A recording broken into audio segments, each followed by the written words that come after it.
All right, so it is officially 6:30, so I'm going to officially start the meeting. Thank you, everybody, for coming. Apologies for talking over you when you're all chatting. But if I can call us to order, yeah, that'd be good. Welcome, everybody, to this meeting of Carpinteria Birdwatchers for Thursday, January 18th, 2024.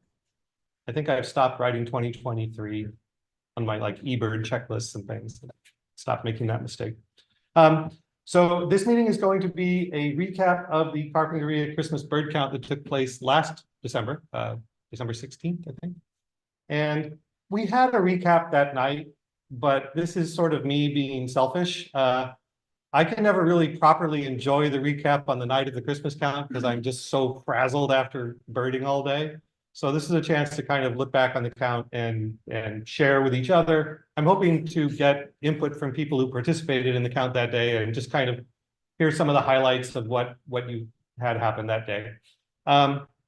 Before we get to that part, there's going to be a brief discussion of sort of the overall count results. And Nancy Barron, who's in the meeting, hello, Nancy. She had a column in the Coastal View recently where she kind of talked about some of the issues of bird conservation and how it sort of intersects with the Christmas bird counts. And so I thought we'd chat about that a little bit. And that's basically it. It may be a fairly quick meeting. I think we're not going to have a break. So if you want snacks, there are gluten-free cookies, Tom? Gluten-free. Gluten-free cookies. But they have chocolate. But they do have chocolate. One thing I just want to say is sort of a procedural thing. You know, we are trying to make this, I am trying to make this a combination in-person Zoom meeting, which turns out is kind of tricky. You know, we all got really good at doing Zoom only meetings for several years during the pandemic, and we can do in-person meetings. We've all been doing those forever. But doing both at the same time turns out to be a little bit tricky. So what I'm doing is, there's only one computer in the room that has its microphone on. That's this one, the speaker computer. And there's only one computer room that has its speaker on with the Zoom meeting audio, and that's also this one. And it's putting that output out via this Bluetooth speaker. So with any luck, the people in the Zoom meeting, when they participate and have things to say, we will be able to hear them in the room. Maybe Nancy, could you maybe just say a few words so we can test the volume levels? You're currently muted, so you would have to unmute and then speak. Yeah. Well, my voice may not be the best to test tonight because I managed to land a cold. I'm here in British Columbia in the frozen north, watching all the birds come into the feeders, so it's pretty exciting. Okay, Yeah. Save your breath. No more talking. We'll save your talking for when it's needed. But so were you people in the back of the room, were you able to hear Nancy talking about British Columbia? Okay, good. So we're good that way. The other thing that I'm going to ask, and this is more for the people in the room to try and make this work. Again, I hope there's some interaction in this meeting where I'm talking to people about their events, you know, their experiences on the day of the Christmas count. If you want to share your experiences and you're someone in the room, I'm going to ask that you walk up here and share from up here, because again, this is the only mic that's live for the Zoom participants. So in the room, everybody can hear you and it's not a problem, but the people on Zoom will not hear you. So that's my plan. So, you know, hopefully we're not so intimidating, and, you know, a little public speaking is good for everyone, right? Wakes you up. But just, you know, if you'd be willing to come up here and sort of stand up here while you're talking about your experiences, that would be ideal. Or if it's a short, you know, question or input, I'll repeat it from up here, and that should hopefully work for the Zoom participants. So that's the plan. Anyway, we'll see how it goes. So, any questions about any of that, either from Zoom or from in the room? I'm getting head shakes from in the room. Nobody's jumping up and down in Zoom. Okay, great. So a few quick announcements. This Saturday, if the rain allows us, we will have an outing at Santa Monica Creek. I realize this is the same place we went in November, but number one, I didn't get to go there because I was stuck out of town. So I'm looking forward to being there this Saturday. Saturday, 8 a.m., west end of El Carro Lane. We'll go look at the interesting birds that have been there recently. There's a page about it at the carpbirdwatchers.org website, so you can go look for that. And the other reason why I kind of wanted to go there is, as some of you already know, there's a really big sycamore there, a big tree that's just south of the entrance off El Carro Lane. And it was posted recently with a sign from the city saying that a request had been received for it to be removed due to the public risk of falling limbs, because a big limb did fall off the tree recently. So that's a concern for me. You know, I would love to see that tree not be removed. And, you know, if there's something we can do short of removing the tree to address the public safety concern, that would be ideal. There is a process that the city goes through, thankfully. So there is a tree advisory board that is meeting on February 14th, I want to say. Anyway, there's more information about that at the carpbirdwatchers.org website. So I'm hoping to go there just because I want to enjoy the tree, you know, because it's definitely still there. And we need to go see it and check it out. So if you haven't been to that tree before, I certainly encourage you to come out on Saturday and check out that tree. It's pretty amazing. And it's full of birds. So and I think that is it for announcements. Let me double check. Hybrid in-person meeting. Oh, and then also, if you go to that page at the Carp Birdwatchers website, there is a link to a survey form that I put up where you can share your own input about the proposed removal of that tree. And if you want, you can leave comments there, and I will be happy to bundle up those comments. If you want them to be bundled up and included, you can include your name and address, and then I will hand those off to the city so they can include that in their, you know, full process. And you can also just do that yourself independently. Okay. So with all that said, I'm going to move on and talk about the Carpinteria Christmas count results. That cool with everyone? We good to move on? Okay, and for that, I think I want to try sharing my screen. And we'll see if this works. You're going to see my meeting outline, which is not that interesting. But what I really want is this. Yeah, so again, you can find links to all of these things that I'm sharing tonight at the carpbirdwatchers.org webpage for this meeting. And so there is a spreadsheet that you can go look at that shows the results of all the Carpinteria Christmas bird counts going back to 2009 when Rob Denholtz established the Carp CBC. And I have updated it with the information for this year's count. So that's all there, and that's fun. I'm not going to go over it in detail. It's obviously tiny little numbers on your screen, and it's not going to be that visible from the audience. One other thing that I added there that was kind of fun is I have created charts for every species. So you can actually scroll down and you can see for the history of the count each year, what was the count of each species. So that's kind of fun. And, you know, one of the things that I'm hoping we're going to talk about with Nancy is this question of sort of long-term population trends with birds and whether the declines that we know are happening with a lot of North American bird species, if we see that in the Christmas count results. So, you know, you can go look and see if our Christmas count shows declines. And, you know, it's kind of hard to say. I mean, it's very noisy data in our case. It's kind of like the metaphor that I thought of when I was thinking about how to talk about this was that it's like if you were trying to get an idea of what the trends are and how many cars there are in a city by counting cars in one particular parking lot, you know, once a year. It's like, yeah, you'd get data and it would have interesting ups and downs. Whether it ties into that larger picture is more of an open question. But the really cool thing, I think, is that the people who do try to answer questions like that, they can use things like Christmas count data, not just from one count, but from all the counts, all the hundreds of count circles across, you know, in some cases, you know, more than 100 years worth of counts. And they can control for things like effort and weather, and they can actually answer those kinds of questions. And in fact, that study that a lot of people heard about back in 2019 that came out that talked about the 3 billion birds lost, the declines in many American breeding birds.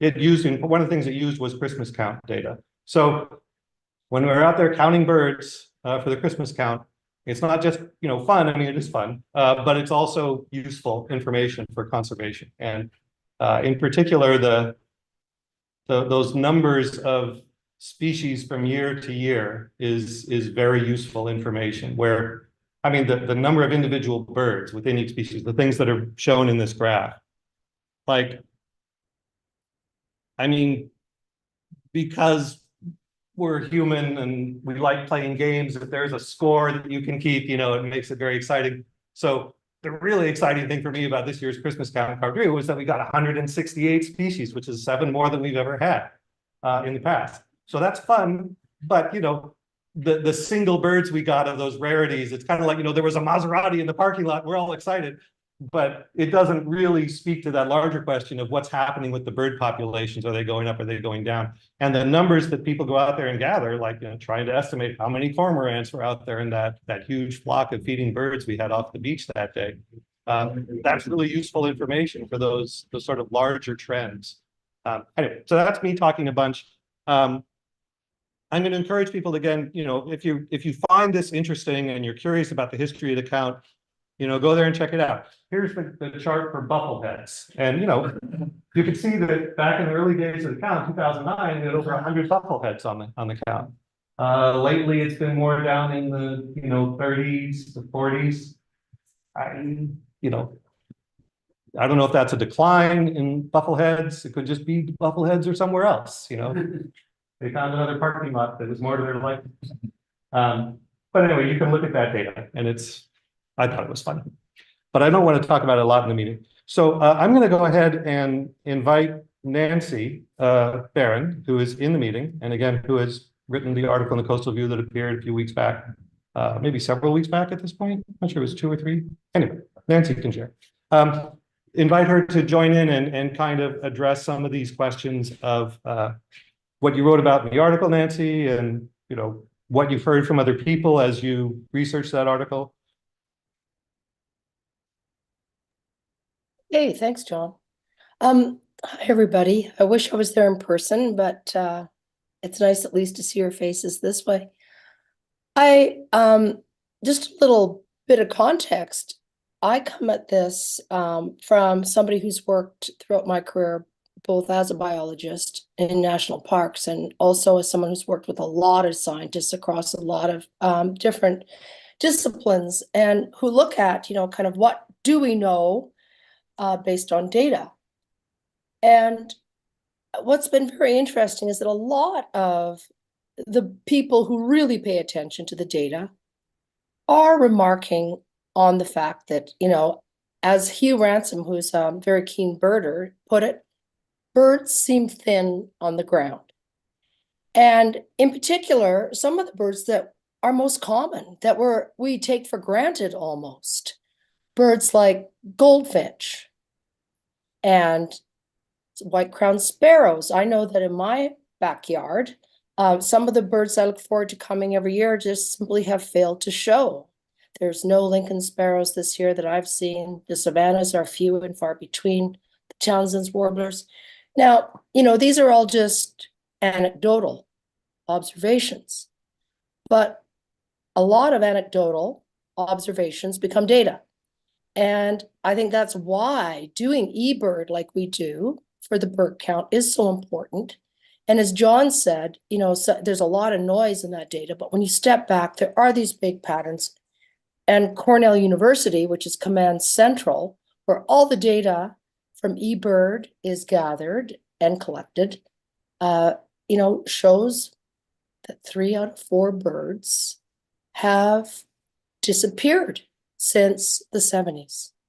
So that's a pretty shocking statistic. And, you know, whether you always hope they are somewhere else, but the odds are that, you know, even if they are somewhere else, there's not so many of them somewhere else.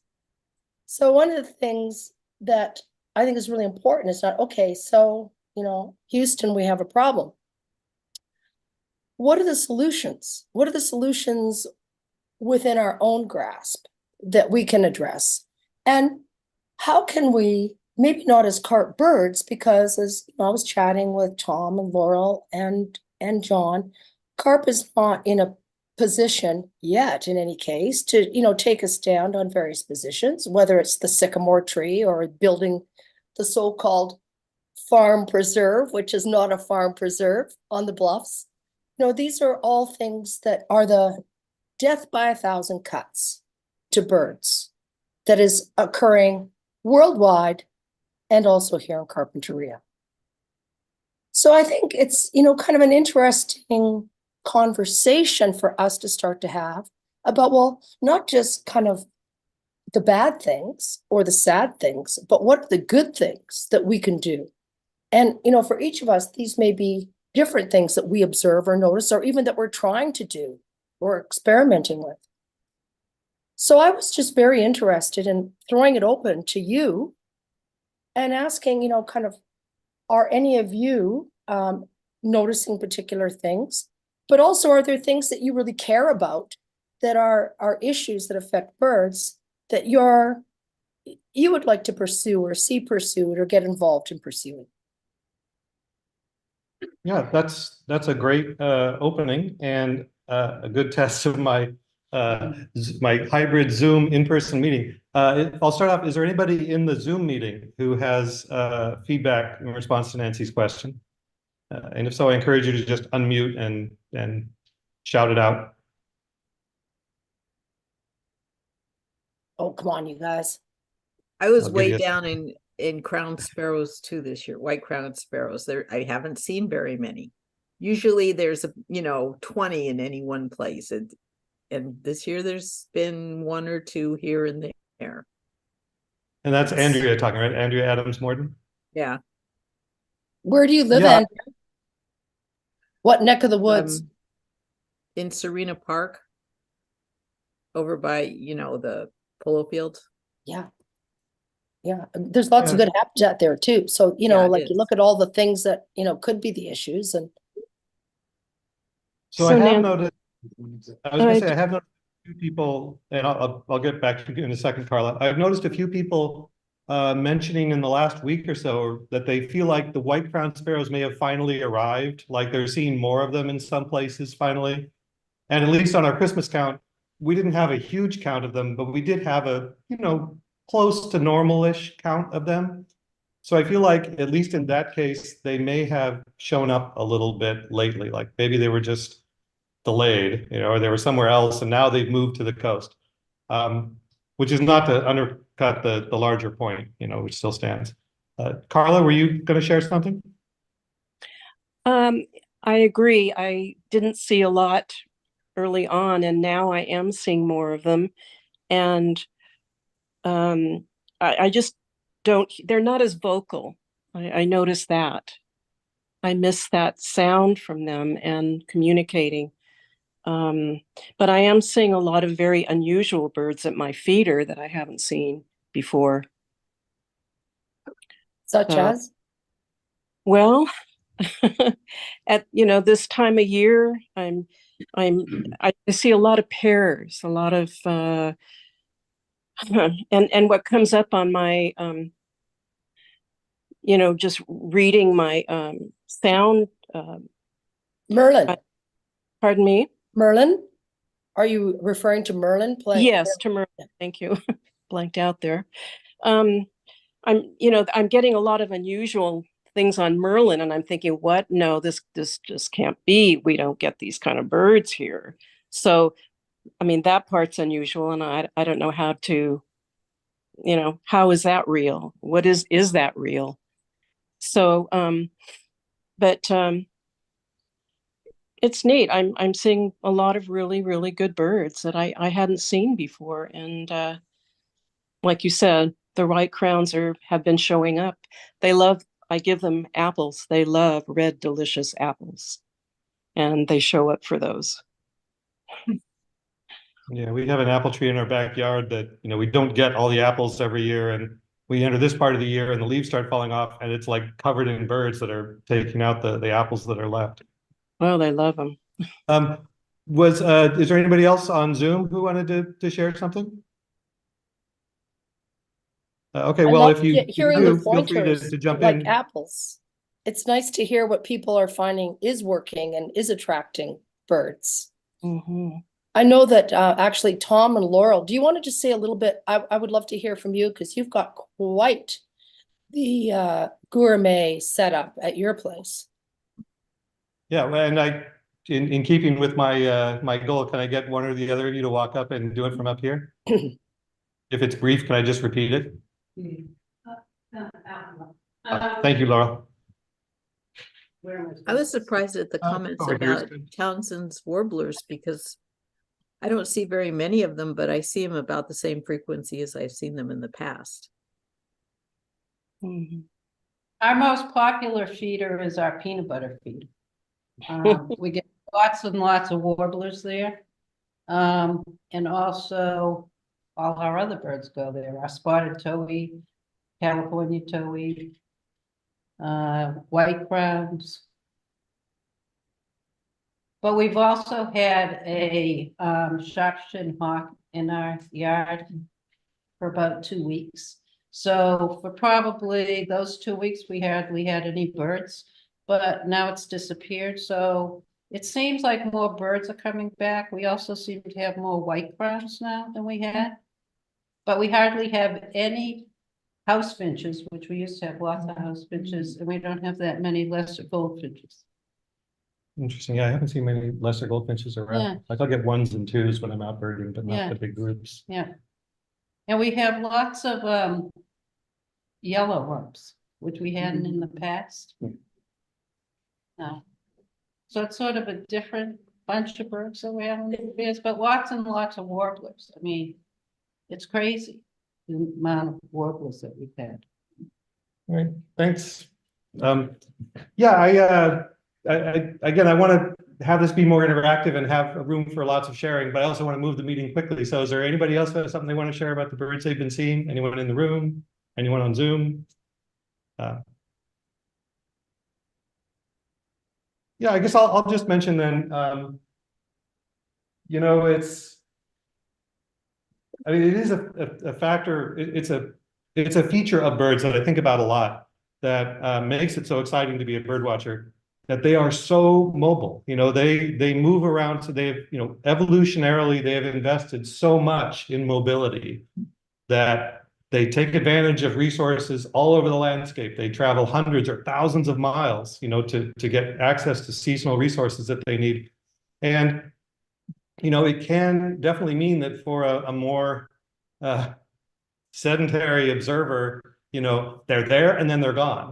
And, you know, it's important, I think, to be honest about what the data is showing about declines in birds and in their populations overall and what we can do to address that. But I think it's also important to just have a little bit of, you know, faith that it could be the birds are just somewhere else, you know, and that if we do what we can to give them better habitat in the place we are, that they will find it and exploit it and benefit from it. So, you know, I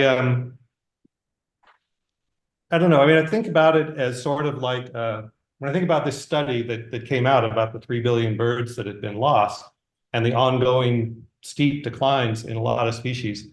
You know, there's an element to it that's sort of like a grieving process, and I don't want to minimize, you know, the kind of grieving that people do when they lose a loved one. I mean, but at the same time, I don't want to minimize the loss of the natural world that we're living through, that there's this great extinction going on and we're part of it and probably will be part of it for the rest of our lives. You know, to me, it's important to be aware of that and process it, not to be moping about it, but to be honest about it and to, you know, go from that to, well, what can I do or what do I want to do in the face of that? How do I want to live my life given that, you know, birds are under threat from human changes to their habitats? So things like this sycamore tree, which again is a small thing in the global scale, but is important to me as something that I think is worth standing up for and speaking out about. That, you know, when people want to change habitat in ways that is harmful for birds, we who pay attention to birds and spend a lot of time thinking about them, I think have an opportunity to be their voice in the human discussion around those choices and say, look, we are choosing to eliminate this habitat that's very important for birds. And, you know, in a way, birds return that favor. A lot of the things that we've recognized about human impacts on the environment have come from people paying attention to impacts on birds. You know, we curtailed the use of DDT in this country, and raptors have done well as a result in the last few decades, because people were paying attention, you know, and we would be living with the effects of DDT concentrating in our own fatty tissues if people hadn't noticed that there were problems that the birds were having and taken action. So I don't know. I don't want to talk at length about it because I really want to talk about the Christmas count. But before we wrap up and move on to our own Christmas count recap, is there anything else, Nancy, that you wanted to share? Anything we haven't really touched on that's important that you wanted to bring up? No, I just wanted to catalyze a conversation and for people to start thinking as a group and individually about what can we do, small and large, from the sycamore tree to larger issues to really the use of pesticides and supporting our local farmers, for example, by buying organic. I think that's a very simple but critical thing we can all do to help. Yeah. Thank you for pointing that out. There's a link on the Carp Birdwatchers website to some coverage of that 2019 study. And one of the things that I linked to there is an article, I think from the All About Birds website, which is from Cornell, where they talk about, 7 simple things you can do to help bird populations. And, working to help reduce the use of pesticides is one of the 7 things they recommend. So I certainly encourage people to check that out and look for opportunities, to not just enjoy the birds, but give something back to the birds. Okay, well, thanks a lot, Nancy. And with that said, I'm going to move on to the second part of the meeting, the last part of the meeting officially, which is just a recap of the Carpinteria Christmas Bird Count on last December 16th. And, I wasn't sure exactly the best way to do this. There was so much birding that happened that day as part of our count. I've already mentioned that, we had a record number of species for our count, 168 species. There is an eBird trip report that I linked to from the website where you can go and you can see all the checklists for the count. It's almost complete. There's a few checklists I'm still waiting on from the pelagic team, but Dave Perexta is notoriously finicky about not bothering him for his checklist. He organizes all the pelagic trips that Island Packers does, and he says for every trip, "Yes, you'll get your checklist. Don't bother me." So I've hesitated to bother him about his checklist, but I do have his unique species in the count, so I'll get more detail from him. But in the meantime, there's 123 checklists, which kind of boggles my mind, but it's great. It's great data, and it's just very exciting to me to think of all that birding that happened on the day inside our count circle. But rather than try to go through all of them, I think I just want to give people a chance to share about their memories of the day. If I can just pick out people one by one to just kind of share, what you did on the day or anything noteworthy or your favorite bird or, because I think that will, get us through the process in a reasonable time. And it would, again, be really interesting to me because I don't really get the benefit of that on the day. By the time we have that recap Zoom meeting on the night of the count, I can hardly remember my own name. I'm so, birded out. So with that said, what I told Nancy that she could maybe check out early because she's fighting a cold. But before you check out, Nancy, if you've got any more vocal strength left, could you maybe share a little bit about what you guys saw up there at Shepherd Mesa and the Frecker Farms? Yeah, thank you. Well, I will say that one of the exciting things was I got up very early and got the barn owl that lives on our property in an owl box. So I was very happy about that. We bird Shepherd Mesa and Frecker Farms every year, and I'm really impressed with Alex Frecker because he gets it.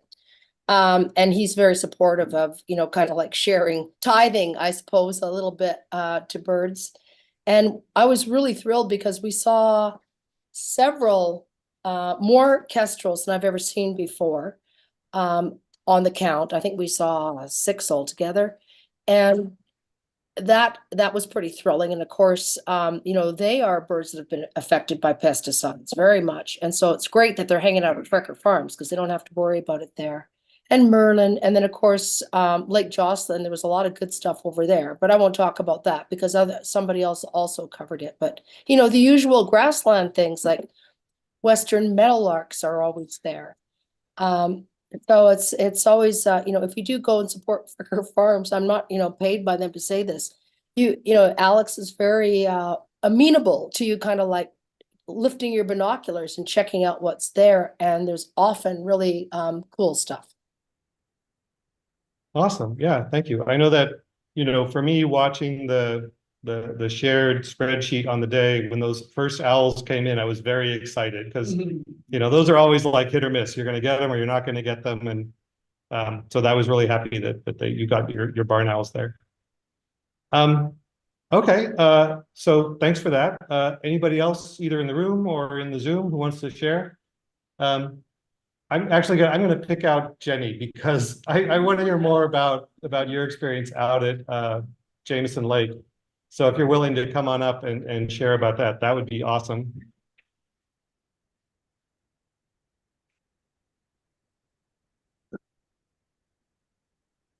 So take it away. And I'm going to see if I can navigate there in Google Earth. Without my mouse, it's challenging. Okay.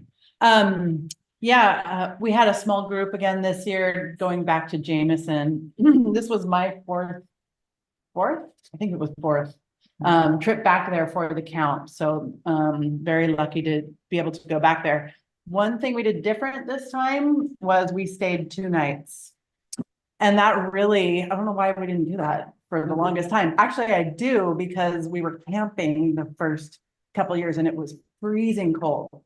But now there's a beautiful brand new bunkhouse as part of the dam keeper's kind of property. He's got a cabin and there's an extra cabin that's just for guests of Montecito Water District.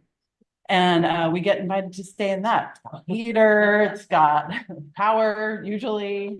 It's a beautiful kitchen. Anyway, what we ended up doing with 2 nights was get up early, count day Saturday, walk around the lower part of the dam where the cabins were. It's very cold, so nothing's really happening down there too early. And then once it warms up, we get to go on the lake on the boat that the dam keeper uses to do his rounds. It's an absolute treat to be back there. This year, the weather was better than I've ever seen it in the 4 times I've gone. We were actually wearing t-shirts and shorts on the boat in December. But unfortunately, the birds were just not around like they used to be. So many ducks in past years. That was kind of a shocking thing to notice right away. There was just 3 over there and a couple just little, you know, sprinkled around the lake. We had at one point, I think we had 6 people total. We split our group into 2 during the day after the boat ride, which gave us the opportunity to scout and cover more territory. And that was also key this year because we weren't in a hurry to go home that day. We had another team go back to the lake in the afternoon and try to get things we knew they should be able to find. And then Craig and myself got a guided hike from Hooncal, which is maybe 2.5 miles from the lake, and we walked back with the dam keeper, and he took us on this trail. There was fresh bear scat and sign everywhere. But had we had not done that hike, this walk, which we hadn't done before, I think we got the sapsucker and the pine siskin immediately when we started on that walk. The red-naped sapsucker? Yes, yeah. And we wouldn't have gotten that. It wasn't at the lake. It was just over here at this other kind of trailhead area where we went. So that was fortunate. The other team that went back to the lake to try to pick up other things that we knew could be there, they ended up getting everything and more that we missed earlier in the day.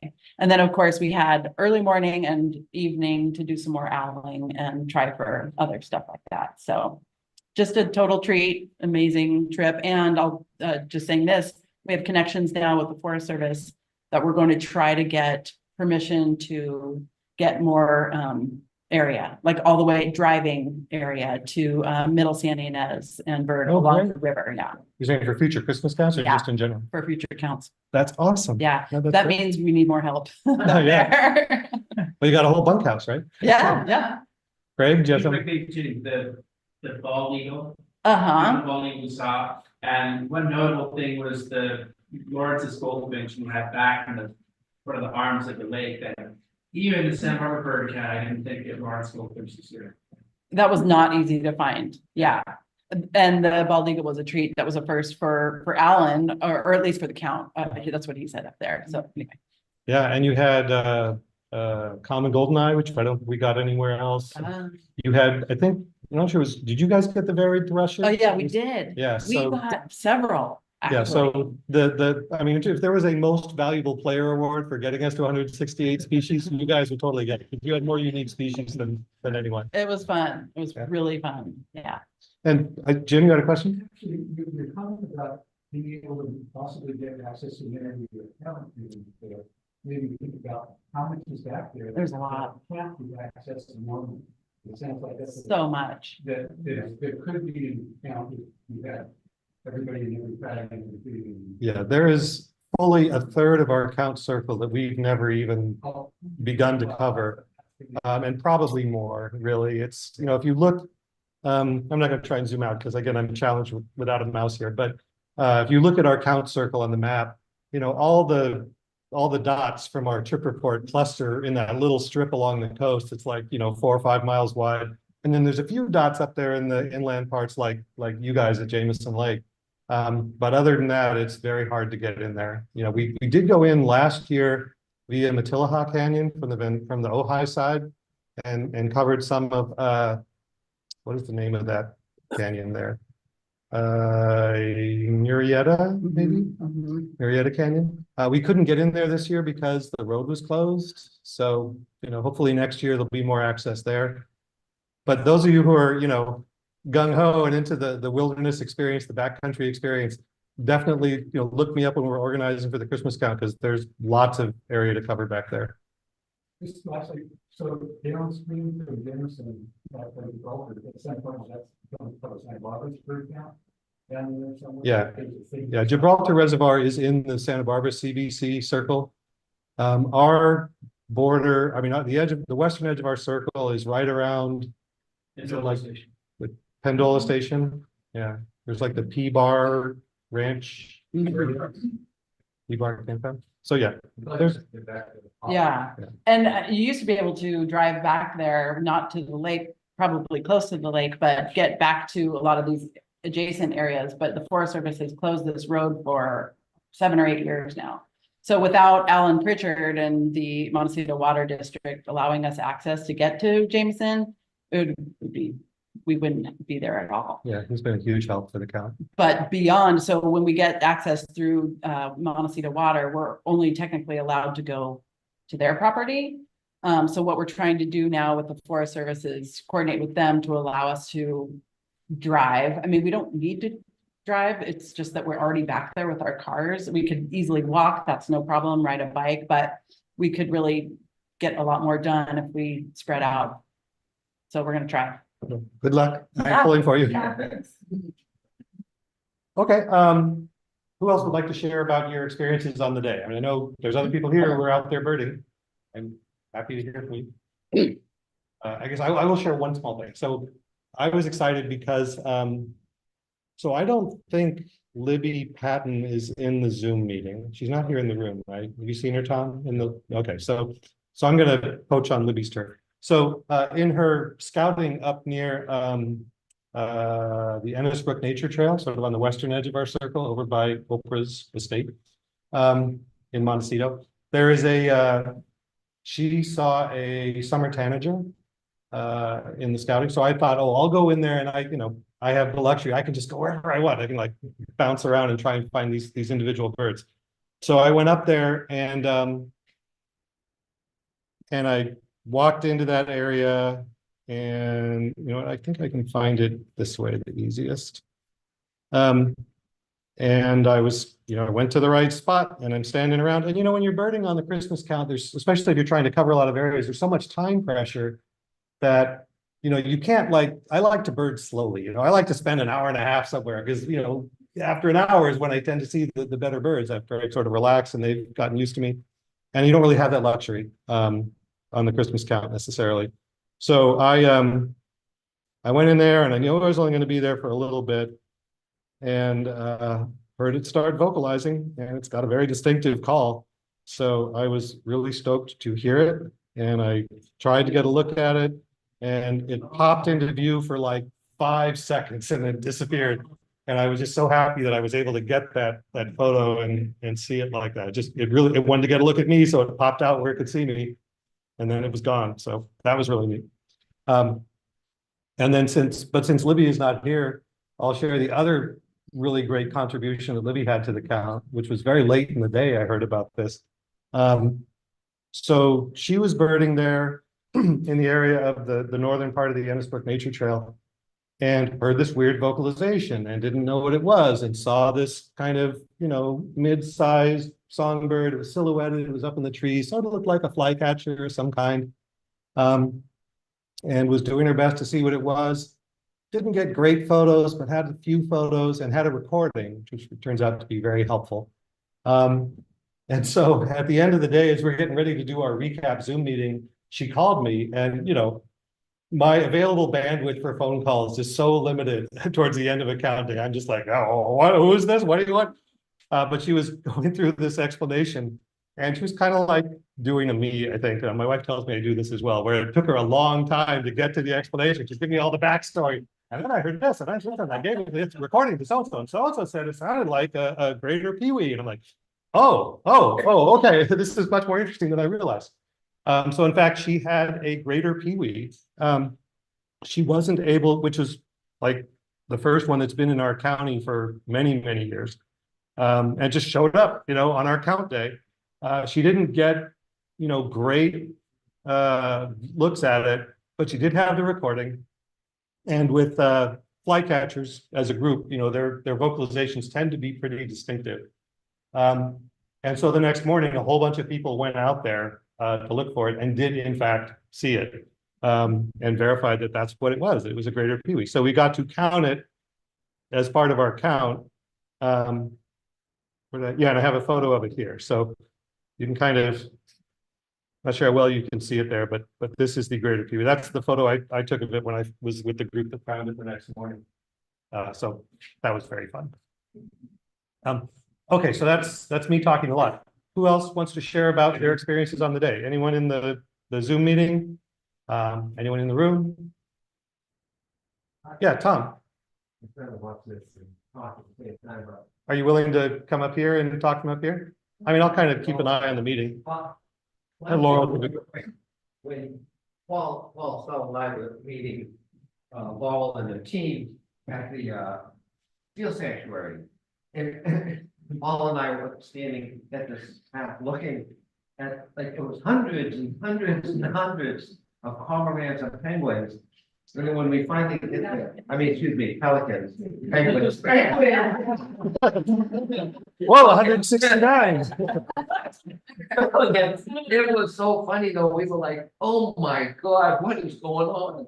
And there was so many on the ground, and there was so many flying by. And then I'm looking at Slack, and Slack saying, you won't believe the number of cormorants and pelicans in the water in front of us at the beach. And it was pretty amazing. I think Sophie's comment was an ungodly number of pelicans. Yeah, and it just felt so good to be out there seeing that. Not pelicans and cormorants are, nothing spectacular. We see them all the time, but it was such an amazing experience, I thought. Yeah. So, and I'm sure Paul did. He's in there somewhere. Yeah, that was incredible. That was one of those things that I heard about on the day. And again, because I was running around, chasing other birds, I did not get to go see it, but it just sounded amazing. And, again, in the context of these bird declines, and you hear these stories about, back in the day, passenger pigeon flocks would cover the sky for days, birds are still out there in big numbers, and they do still use their mobility to concentrate. If there's a food resource, there's some bait fish next to the coast, and it's just always exciting to see that kind of spectacle.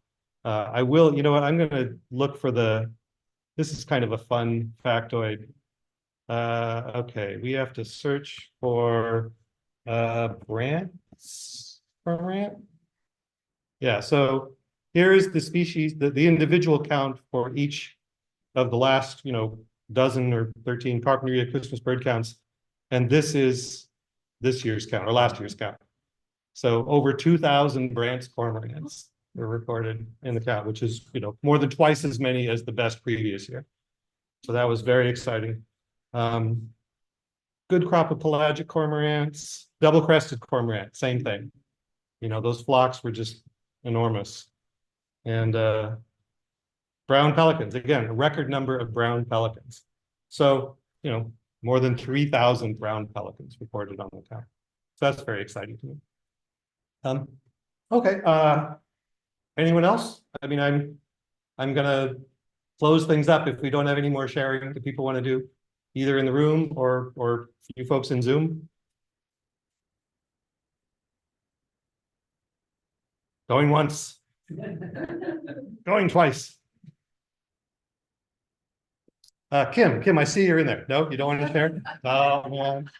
I wanted to hear what your experience was, because you were in a neat spot. All right, well, maybe you can tell me offline later on. Yeah, we were in a neat spot. There wasn't a lot.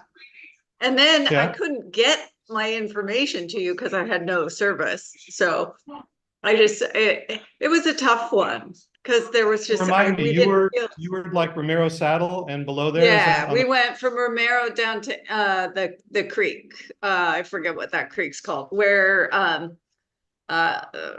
Craig saw the I forget what it was when he saw something down there. We went down to try to find it. Couldn't find it. Yeah. Couldn't find a lot of things. I mean, we were searching pretty hard, and we did hear the mountain quail right off the bat. Excellent. So we had that was why I wanted you to hear the mountain quail. Yeah, exactly. So got that, but. I mean, that's something else that I don't necessarily get to communicate, in the hectic events of the day itself. It means a lot to me that so many great birders are willing to go out there and spend a day in their one spot. I'm being selfish and cherry picking and going to look for the summer tanager and going to look for the bay-breasted warbler and seeing all these cool birds. But for a lot of you, it's like, oh, you get assigned your spot and you're committing yourselves to birding that spot and finding what's there. And if it's a slow spot for whatever reason, it's a real sacrifice. You're giving up seeing all those other cool birds. I hope you got a chance to roam around and see some of the cool birds people had elsewhere after. Yeah, we had it was a great day because it was such a beautiful day. So it was great. Yeah, weather is a factor. I definitely want to reserve the same weather for next year because it wasn't too windy and it wasn't raining. Yeah. But I do volunteer for Jenny for next year. Okay, right. Part of your team, Yes. Your growing team out of Yes. Lake. Yeah, I'm there. Totally. Excellent. Okay, I'm going to share one more bird just because it's fun. I got to go back and share my screen again. Where was it? It was here. So some of you have already heard me kind of whinge about this issue of whether or not to report the painted bunting. So we had a painted bunting that it was an adult male painted bunting, which is a pretty spectacular bird. How am I going to find this? That's how I'm going to find it. And, traditionally, the authorities in the California Bird Records Committee, they have stopped reviewing painted bunting reports a number of years ago. And I think the reason they gave for why they stopped reviewing them, that is, evaluating the data and deciding if it could be officially counted or not, was that it wasn't an identification question. Like clearly, if you see a male painted bunting, you're looking at a male painted bunting. It's not ambiguous. But it's whether it's an escaped cage bird or not. And it can be very hard to tell. There are people who keep painted buntings as cage birds. They sell them in the clandestine wild bird market in Northwest Mexico. Maybe sometimes they get away and they show up, at a feeder. And they can't tell. So, they don't know. And, traditionally in serious birding circles, they're very very focused on this question. They don't want to count, birds that arrived with human assistance. They only want to count wild, unrestrained birds that have not had human assistance. And the folks at eBird, are kind of more interested in it, not as a hobby or a sport, but more as, gathering scientific data. They've tried to sort of gently push the idea that, look, report those birds anyway. We want to know about these escapees and how they're moving through the landscape and how they're establishing populations. Even if they're not officially countable, report them in eBird and we'll take them out of your official totals in eBird so you don't feel like you're, polluting your official total with that. But a bird like a painted bunting is hard for them to deal with because we do have unambiguous or highly likely wild, vagrant, painted buntings that show up. These female and first-year birds do show up, and probably no one's keeping them as cage birds the way they do the adult males. So it kind of became, just a rat's nest of confusion, and the California Bird Records Committee a number of years ago said, yeah, we're not going to review them anymore. Report them if you want, don't report them if you want. We're not going to take any official notice of them. So, I sort of had the view that, well, it's probably an escaped cage bird, so we probably shouldn't submit it for the count. But, then I kind of thought about it some more and I thought, I don't know that it's not a legit wild bird, and it's a very cool bird. So I went by there the day before the count and did see it and got a photo of it. And then the next day, Andrew Mercedes, who I didn't even sign up for the count, but he was birding in our circle, and he got a photo of it on the day of the count. So I was like, oh, Andrew, if you share your checklist with the Carp CBC eBird user, would be happy to include you in the Carpinteria count, which he did. And so that's his photo from the day. And thank you, by the way, to Craig Murray in the audience for being the person who said, yeah, you guys can bird on the grounds of the Carpinteria Sanitary District Office, which is where this photo was taken. Sure, go bird there. So he did, and I have, and a few other people have gone there and seen this bird. I looked for it last week and did not see it, so I don't know if it's still there. Sometimes it's been around. Yeah. And I would be remiss if I did not also thank the anonymous private citizen who first told me this bird was there, who lives near there and in their home, and they didn't want to have, birders troop. I mean, I didn't ever discuss it with him because he didn't seem to want to bring up this possibility, and I was fine to just not bring it up. But he told me, oh, I've got a painted bunting coming to my feeder in my backyard. Maybe for the Christmas count, you might be interested. It's like, yeah, kind of. So he also saw the bird that day. And sent me a cell phone video, which is really cute. And I won't share it because, again, privacy, and he's not looking to share this widely.